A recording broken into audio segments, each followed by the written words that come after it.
देखो विवाह करते हैं तो लड़का को देखा जाता है, पहले लड़का कैसा है। लड़की वाले 5 बार लड़का को देखते तब जाकर के रिश्ता फाइनल करते हैं। ऐसा ही होता है ना। जब आप अपनी बेटी का विवाह करते हैं तो दामाद को जब ढूंढते हैं तो 5 बार देखते हैं। कुछ लोग तो बार बार दूसरों को लगा करके भी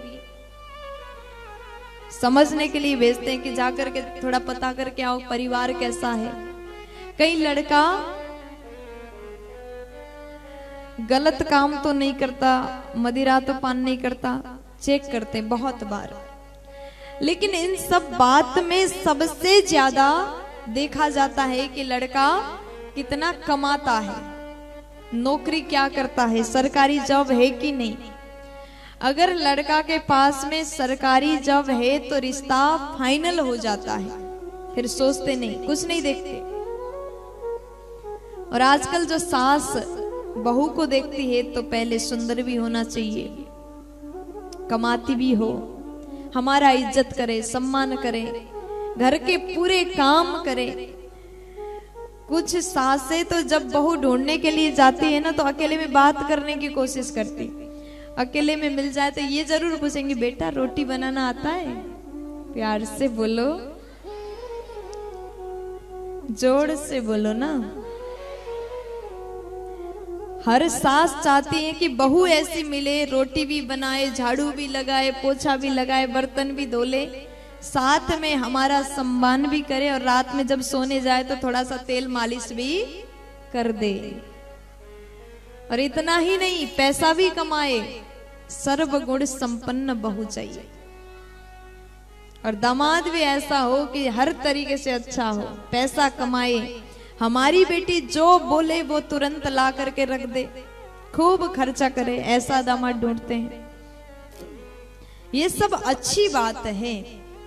आप अपने बेटा की चिंता कर रहे हैं, आप अपनी बेटी की चिंता कर रहे हैं, अच्छी बात है। लेकिन सबसे ज्यादा आप सुंदरता, धन, पद, इन सबसे ज्यादा देखना क्या चाहिए? बताइए, क्या देखना चाहिए? आप लोग तो जानते होंगे। अगर बेटी के लिए दामाद ढूंढ रहे हो तो दामाद ऐसा ढूंढो जो सदैव आपकी बेटी का सम्मान करे। पैसा भले ही कम हो, देखो लड़का बहुत ज्यादा नहीं कमाता, बहुत ज्यादा प्रॉपर्टी नहीं है उसके पास में, संपत्ति ज्यादा नहीं है, जमीन नहीं है तो चलेगा, लेकिन वो स्वभाव में बेकार है, उसके भीतर अच्छे गुण नहीं है, आपकी बेटी का सम्मान करना नहीं जानता, तो ऐसा दामाद किसी काम का नहीं। भले लाखों महीनों में कमाता हो और बाहर से मदिरा पान करके घर में आकर के बेटी को मारता हो तो आपकी बेटी जीवन भर रोती रहेगी। ससुराल में कभी सुख के साथ में रह नहीं पाएगी। अगर आपकी बेटी वहां रोती है तो इधर माता पिता को वो आंसू लगता है। जिसकी बच्ची, जिसकी बेटी ससुराल में रोए, उसके माता पिता कभी भी खुश नहीं रह सकते। इसलिए विवाह करना है बेटी का तो सबसे पहले लड़का को देखो तो उसके स्वभाव को देखो, उसके भीतर अच्छे संस्कार होना चाहिए, अच्छा गुण हो, अच्छा संस्कार हो, सबका सम्मान करने वाला हो, मदिरा पान ना करने वाला हो। अगर ऐसा दामाद चाहिए तो हर माताओं को, हर माता पिता को अपने बेटा को भी अच्छा संस्कार देना चाहिए। संस्कारी बहू चाहिए तो हर माता पिता को अपनी बेटी को भी अच्छा संस्कार देना चाहिए। आप अपने बच्चों को सिखाइए, मदिरा पान करना गलत, जो व्यसन करना वो बिल्कुल गलत, बचपन से ही सुधार लो, सिखा दो। लेकिन क्या होता है, भारत में तो अधिकांश देखा जाता है हर युवा के मुंह में वो गुटखा भरा ही रहता है, भारत में सबसे ज्यादा। आप लोग बुरा मत मानिएगा, हमारे यहाँ नेपाल में इतना गुटखा हमने पहले देखा ही नहीं था। प्यार से बोलो, सबके दांत साफ होते हैं, सफेद, लेकिन यहाँ के लोग, जितने युवा लोग हैं, मुंह में 24 घंटा रहता है और बात भी करते हैं तो वो बहुत जल्दी नहीं बोलते। सामने वाले बैठा है, बात हो रहा है, बात चल रही है, 10 मिनट से वो बोल रहा है, बहुत जरूरी बात हो, वो काम चलाता ऐसे बात करता है, तो बहुत जरूरी हो तब जाकर के थूक के आता है, कुल्ला करके आता, तब जाकर हाँ भैया ऐसा होना चाहिए। प्यार से बोलो, जोर से बोलो ना। ये गुटखा, बीड़ी और क्या क्या होते हैं, हाँ, तंबाकू और इतना ही है ना। मुझे तो पता नहीं, बहुत ज्यादा मैंने नहीं देखा, क्योंकि हमारे पापा जी के पास में सब कभी नहीं हुआ, कभी देखा ही नहीं। प्यार से बोलो राधे राधे। इसलिए अपने बच्चों को बचपन से ही बताइए कि ये सब चीज गलत है, ऐसे चीजों का संग नहीं करना। वो कब संभव होगा, जब आप स्वयं इन सब चीजों से दूर रहोगे। और साथ में अच्छा संस्कार दीजिए, नारी का सम्मान कैसे करना चाहिए, परिवार में कैसे रहना चाहिए। अगर संस्कार आपने दिया तो पैसा तो जीवन में अगर आपने पढ़ा करके सक्षम कर दिया तो बहू बेटा मिल करके कमा लेंगे, अपने जीवन को चला सकते हैं। लेकिन आप सामर्थ्यवान बनाइए। प्यार से बोलो। एक बार क्या हुआ कि देवराज इंद्र आए, द्वारिका में दर्शन करने के लिए महाराज इंद्रदेव आए हैं और उन्होंने भगवान से प्रार्थना किया, प्रभु आप धरती पर पाप के भार को हरण करने के लिए आए हैं। धरती पर जितने पापी राजा हुए उनका वध करने के लिए आप आए हैं। धरती से जो पाप है उसको हरण करने के लिए आए, धर्म की रक्षा के लिए आए।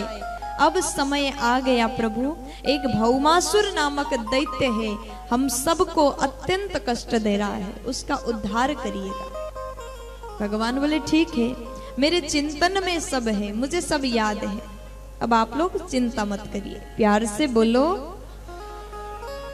ए मैया बोलो ना, आप लोग जोर से बोलो। ये जो कोने में बैठी इतनी माताएं बहुत बातें करते हैं आप लोग। एक काम करिएगा, आज कथा हो जाए तो घर में जाकर के कल एक पंचायत बिठालना और चर्चा करना, ठीक है? जोर से बोलो, ऐसे नहीं, पूरे एनर्जी में बोल दो ना। अब उसके बाद सुखदेव जी महाराज कहते हैं कि अब भगवान बोले अब हम भौमासुर का उद्धार करेंगे, जल्द ही करेंगे। तो यहाँ भगवान एक लीला करते, देवर्षि नारद जी स्वर्ग से घूमते हुए द्वारिकापुरी आए। नारद जी महाराज ने भगवान को प्रणाम किया, एक पुष्प लेके आए थे, भगवान को चढ़ा दिया। अब उसके बाद में गरुड़ में बैठ करके माता सत्यभामा के साथ में भगवान निकले हैं। द्वारिकापुरी से जैसे प्रभु निकले, सर्वप्रथम भौमासुर के राज्य में चले गए, जिसे नरकासुर भी कहते हैं। भौमासुर के राज्य में भगवान गए, उसके साथ में युद्ध किया, लेकिन युद्ध भर गरुड़ जी से भगवान उतरे नहीं। पीछे माता सत्यभामा है, आगे भगवान है, और भौमासुर उधर से बाण चला रहा है, भगवान को लग रहा है, और भगवान भी अस्त्र छोड़ रहे हैं, भौमासुर को लग रहा है। अब बहुत देर तक ये युद्ध चला, लेकिन यहाँ पर हार जीत अभी तक नहीं हो रहा है। तो उसके बाद में भगवान कृष्ण जी ने विचार किया, जब से हमको लग रहा है पीछे बैठी हुई सत्यभामा कुछ बोल नहीं रही, चुपचाप बैठी है। तो जैसे भौमासुर ने तीर चलाया, भगवान तिरछे भये, और उसके बाद वो तीर जाकर के माता के हाथ पर चुभा। जैसे हाथ में तीर लगा, मैया बोली प्रभु आप क्या कर रहे, जल्दी से इसे मार दीजिए। जैसे मैया ने कहा, तुरंत एक पल में भगवान ने भौमासुर का उद्धार कर दिया। बोलिए भक्त वत्सल भगवान की जय हो। अब जैसे भौमासुर मरा, तो यहाँ राजा परीक्षित पूछते प्रभु ऐसा क्यों किया? भगवान पहले भी मार सकते थे, माता जी का कहने का इंतजार क्यों किया? तब सुखदेव जी बोले, ये जो भौमासुर है ना, ये धरती से प्रकट हुआ, ये भूमि का पुत्र है और ये सत्यभामा मैया पृथ्वी माँ का अवतार है। और जब ये पैदा हुआ था तब मैया ने भगवान से कहा था, प्रभु जब तक हम ना बोले तब तक आप इसे मारना मत।